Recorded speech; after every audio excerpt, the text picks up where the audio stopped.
presented by Namuna Music.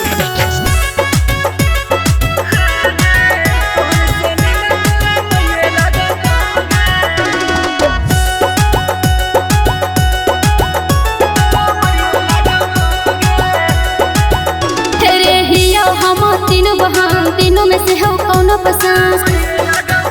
है रे हिया हम तीनों बहन तीनों में से हो कौनो पसंद तू बड़की मंझली छोटकी हिया हम रे गे तोहन से निमन तोरा मैये लगाओ बम गे हाँ गे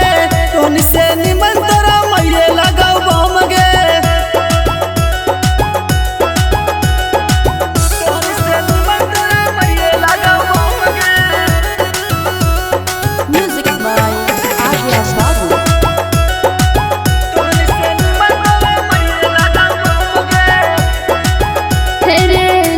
खराब तोरा हो ही गेलो भेजा रे मैया तोर लगा हसी लहू वाला खा जागे लागो हो खराब तोरा हो ही गेलो भेजा रे मैया तोर लगा हसी लहू वाला खा जागे हे रे तोहरा ना छोड़ा तनको लगो शरम रे हे गे तोहन से निमन तोरा मैये लगा बम गे हे ज्यादा मत बोल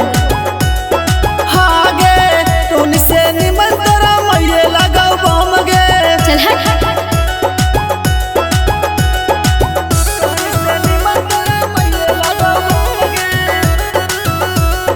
म्यूजिक बाय आर्या बाबू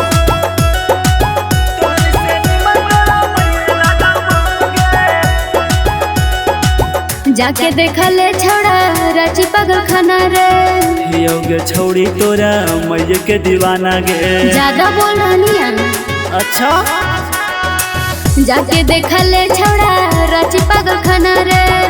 योगे छौड़ी तोरा मैये के दीवाना गे मैये के दीवाना रवि यहन जनियन तू छीना रही न कम रे हे गे तोहन से निमन तोरा मैये लगा बम गे चल हट कुत्ता कहीं की हाँ गे तोहन से निमन तोरा मैये लगा बम गे साफे पागल हो गई की रे हाँ गे नमूना रिकॉर्डिंग स्टूडियो राजगीर।